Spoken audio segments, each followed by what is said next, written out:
So previously, I uploaded a video that was a criticism of the whole Kony 2012 campaign, and it was a criticism which came, about the same time, or maybe a little bit before a lot of the criticisms of the campaign that are now coming out. But I mean, I think anybody with half a sane mind can see that there was something not right with Kony 2012. But anyway, the point that I made in the video, which I thought was important, that I wanted to make, was that we're the ones to blame in this picture.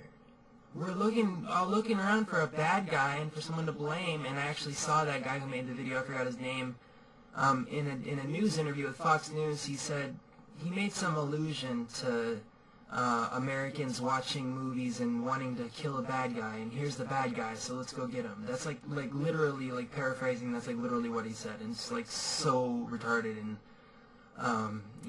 elementary school mentality, such an immature mentality, such a shallow mind that produces that kind of rhetoric. And it's pretty dangerous that it wants to just go run off on this political action group and storing around and supporting militaries to take down, people. But anyway, that's for another video. The point of the video was that we're the ones to blame. If you want to go look for a bad guy, go look in the mirror and confront your own self. Confront your own ego. And you'll see the bad guy that's the only Satan in this world. The biggest Satan in this world. Unless that bad guy is confronted in your own heart and dealt with, you're no use to anybody. Don't even bother fighting the fight. Don't even bother picking up a sword and heading off into battle, because you're just wasting your time and you're just causing mischief. It's good that you become aware of stuff like this. If this causes you to become aware, that's great. And if it causes you to look further inward and it causes you to look for a higher purpose, wonderful. But it's not going to cut it just in and of itself. And it's just going to cause people to be more confused.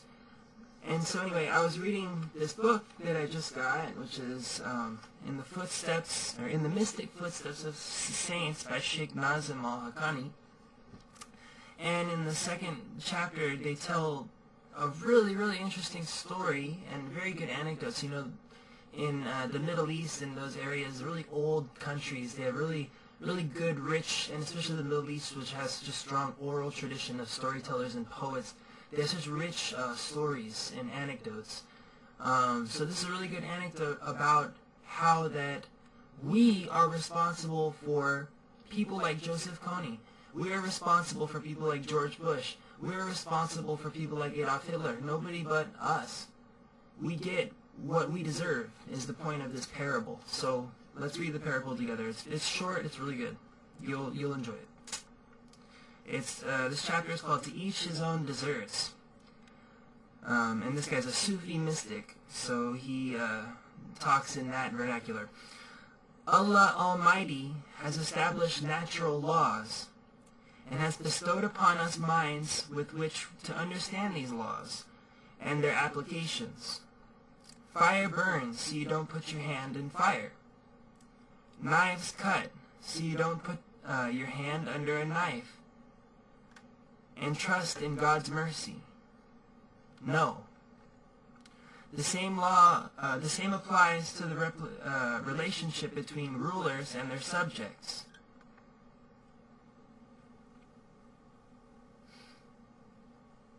Don't throw yourselves foolishly to your destruction, warns the Almighty.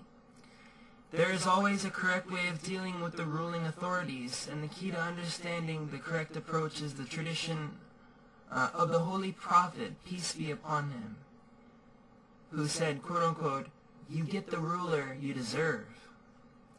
Hajjaj bin Yusuf was one of the most famous tyrants of history. Quote-unquote, "The Tyrant" was his title, and a title well earned, as every time he entered a city, he made hills from the heads of the people he killed. Once Hajjaj conquered a city and summoned a group of prominent citizens, asking them, "Am I an oppressor or a just ruler?" Naturally, those people were quaking with fear, and humbly addressed him, "Oh, our Amir, you are very just." He shouted angrily, "They are liars! Take them out of my sight and behead them!" Then Hajjaj called in another contingent of prominent citizens and asked them the same question. But as they understood what had happened to the previous group, they said, "How can you be called just when you killed the very people who declare you to be just? Surely you are a tyrant." "Liars, all of them! They lie too! Executioner, take them away and behead them too!" And so it continued throughout the day. A group was called and answered, "You are just," and was killed. Then another group who answered, "There has never been a tyrant the likes of you," was killed as well. Gradually, all of the prominent citizens of the town were slaughtered, except for the last group of religious scholars, who Hajjaj was intending to question last. As they were walking towards their dreaded meeting with Hajjaj, an ecstatic madman of God came up to them and asked them where they were going. "Go away," they answered. "We have no time to talk to you now." "Tell me where you are going," he insisted. "To a banquet? I am going with you." And so he sauntered from side to side of the group, bothering them and pushing upon them. Finally, one very old sheikh said to him, "Oh, my son, leave us. We are going to a slaughterhouse." "Oh, let me come too."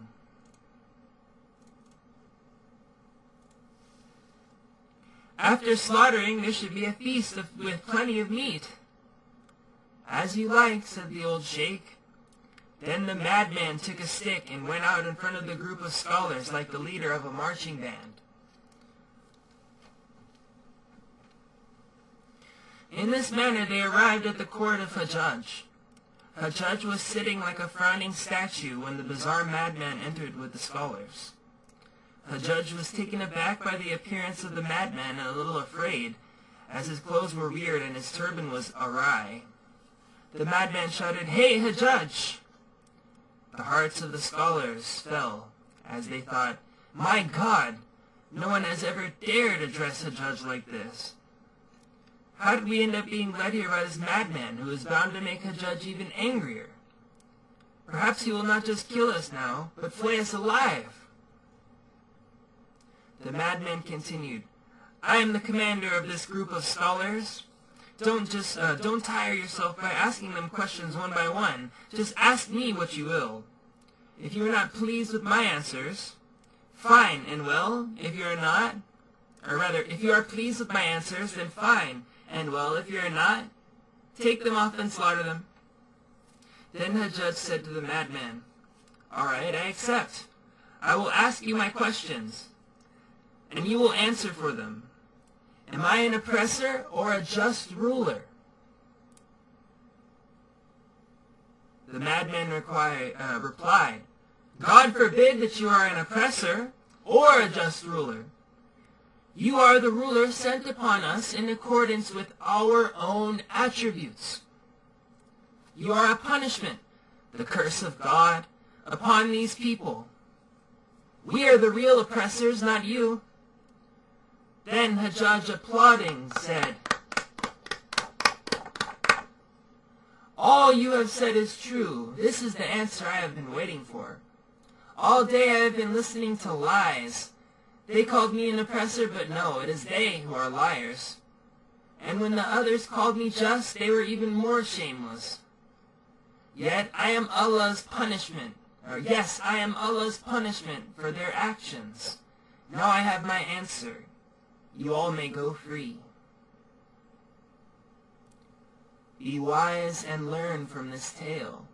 If you think that a government is oppressive, look to the people being ruled, and you will understand why they are suffering.